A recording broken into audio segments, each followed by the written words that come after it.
Hello everyone, welcome back to another video. Today I would like to show off my new front e-locker for my Land Cruiser 80 series. This is the e-locker by Eaton.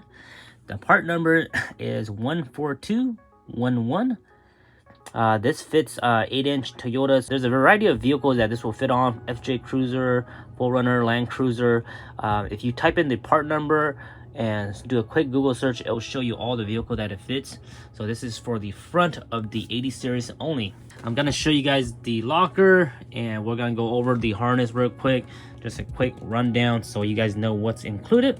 This is the Eaton locker.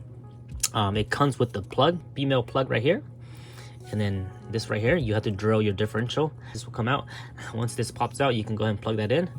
So we'll set that over here. So this is it right here, nothing fancy, or it's pretty fancy actually. I'm still waiting on some 529 gears. We got some nitro gear, some 529s coming in. So once we get the gears in, we'll go ahead and get this sent over to the differential guys. The locker itself, pretty nice, well packaged. So right here we have the harness. Let's go over some things real quick. So we're gonna just start off from left to right. So we have the differential. Once you got that installed, you'll put these little plugs, plug it in there, which plugs into the harness.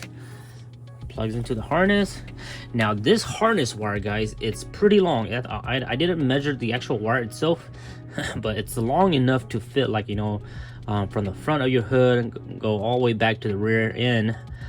Because this right here does fit on the rear end of a lot of trucks and other vehicles. If I was to take a guess, a little bit more than 20 feet. So super long, much more bigger than what we need for the front diff, but it is what it is. Now technically you could cut it and make it short. This harness is so well built. You can see here, it's really well built with this little rubberized package, water resistant, that you don't really want to cut this. I don't want to cut this and then shorten it, because then I have to do the splicing and all that. If you guys have ever installed like a LED harness, light bars and stuff like that, those $10 harness on Amazon, you can just cut those and shorten those. That's what I do for my light bars. But for this harness here, it's so thick and so well built that you don't really want to cut it. So for me, what I'm gonna do is I'm just gonna wrap it up and then tie it together and throw in the hood and just keep it whatever length I need. Zip tie. You come to right here, your first wire is a gray wire. This is a ground. You can ground this to the engine bay, the battery, whatever you want. And then you come out right here. This is the relay fuse. So you'll wire this up.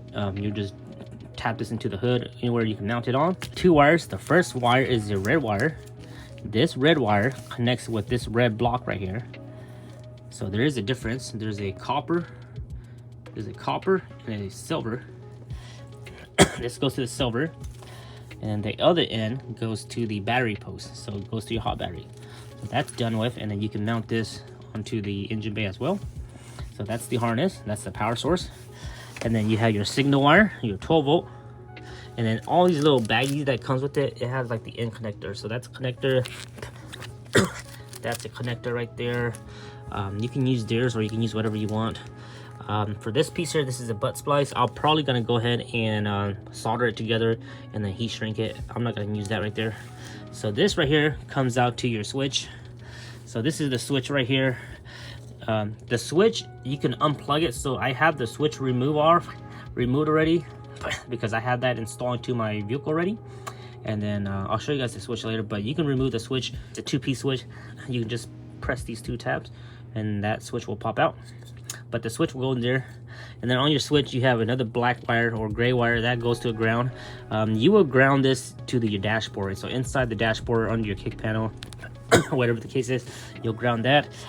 This signal wire is pretty much self-explanatory. It's color-coded yellow and red, so that goes together.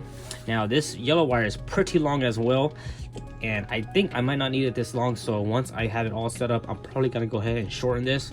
I'll probably leave like maybe 5 feet extra, but this is way much more than I need.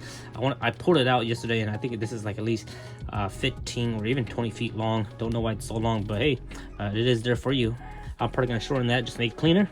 And once I get this grounded too, I might get this shortened as well. The next one we have is the blue wire. This blue wire is a ignition wire. So this means that you have to tap this. You have to tap this into the blue wire will go like that. You'll splice this with the this is a fuse tap that they came with. So this fuse tap is like that, and you would tap this into a fuse block or fuse holder inside your vehicle. And what a 12-volt ignition means is that once the vehicle turns on, then this switch will get power. So if the vehicle is off and you turn on the locker, it won't do nothing because the switch is not getting power to activate everything.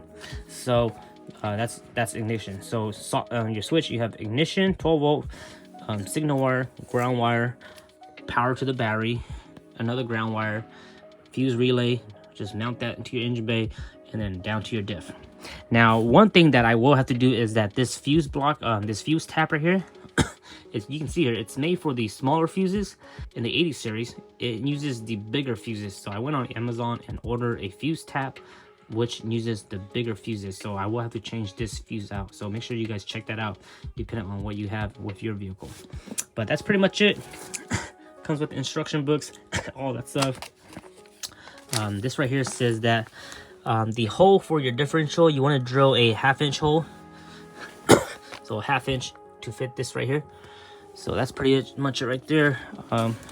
Comes with the manual book, really well packaged, and that's pretty much it. Everything is pretty much is really easy. I think the most difficult thing is just, you know, routing it where you want it to go. The hole for the switch, in my 80 series, I had to trim some of the plastic panel to make it bigger to slide in, but that's pretty common. But other than that, you just have to route this through your vehicle. Every vehicle is different, so depends on how you want to do it. Oh, and also it didn't come with this wire loom, so I went ahead and reinforced it with a 1/2 inch wire loom. And I'm gonna go and do as long as I'm gonna wrap the wire loom as much as what I need, because this is gonna go through the engine bay and down to the axle. So you can do whatever you want to do. I'm gonna put this for extra protection, and then all these wires, I'll probably go ahead and put some wire loom on them as well. So pretty awesome, pretty simple, nothing crazy. So that's the wire eyelets right there. So this is a quick rundown of the E-Locker by Eaton for the 80 series front Land Cruiser. Like I say, I'll keep you guys updated once I have this thing installed, and I'll make a full review once we have everything installed on the 80 series Land Cruiser. If you guys got any questions, let me know in the comment section below, or if you guys have any technical questions, you guys could just go ahead and website them and contact these guys, because they're the engineer behind this stuff. Thanks for watching. Catch you guys next time.